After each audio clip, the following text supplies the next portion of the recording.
So did you know that recruiters only spend probably 10 to 15 seconds to look at a CV to work out whether it's right or not? If it's right and we see what we like for a relevant job, we'll spend longer, we'll go into more detail, but please be reminded we do spend probably 10 to 15 seconds to see if it's right.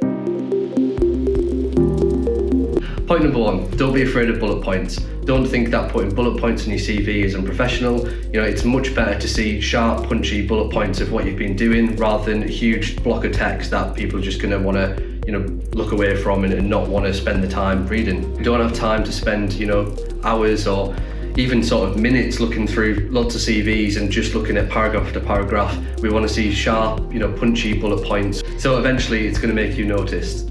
So point number 2, don't be too personal. There's lots of things that people put on CVs that I deem as too personal. Don't put on about your marital status, don't put on about how many kids you've got, don't put on about your age.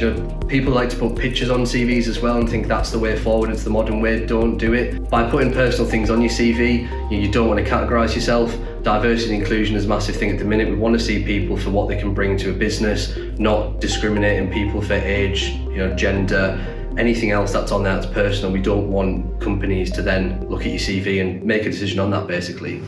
Point number 3, don't add fluff.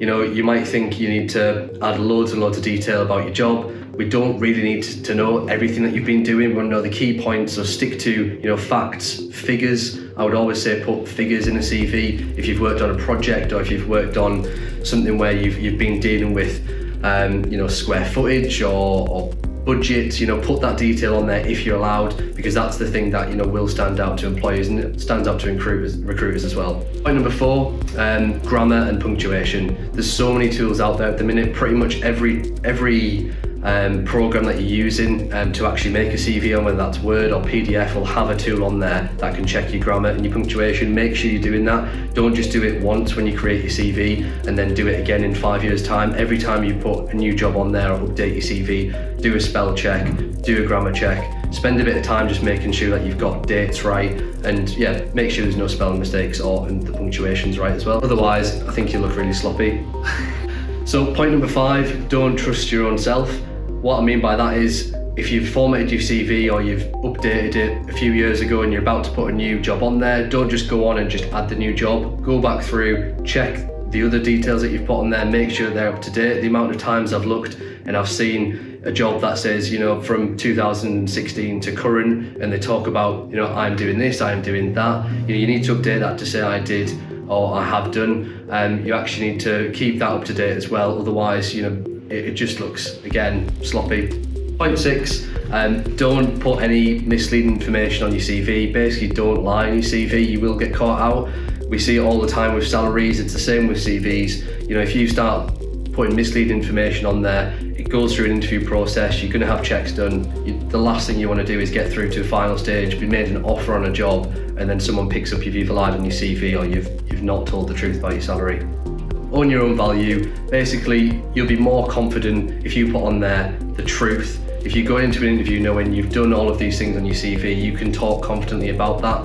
If you've put something on there that you might not have done, or you might have actually just had a little bit of exposure to, but someone else did the job, you're probably going to get found out. Maybe not in the interview process, but you're going to get found out when you actually get the job. Point number 8, don't use any jargon that you're not comfortable with. Make sure that the words and the terminology that you're using is relevant to the industry that you work in, relevant to the job you've been doing. The last thing you want to do is go into an interview process and the hiring manager or the interviewer picks up on something and asks you about it and you actually don't know what it is or don't know what it means. There's also a lot of abbreviations within industries. You might actually put this abbreviation in there and you know what it is, but you don't actually know what it stands for. So brush up on those things as well, because you don't want to get caught out in an interview, falling short and not actually knowing the detail you've put on your CV. There's a lot more than 8 points that we could have said about don't put on your CV. If you look on YouTube, there's hundreds of videos. This is my own personal experience. These are things that I thought I'm seeing quite regular.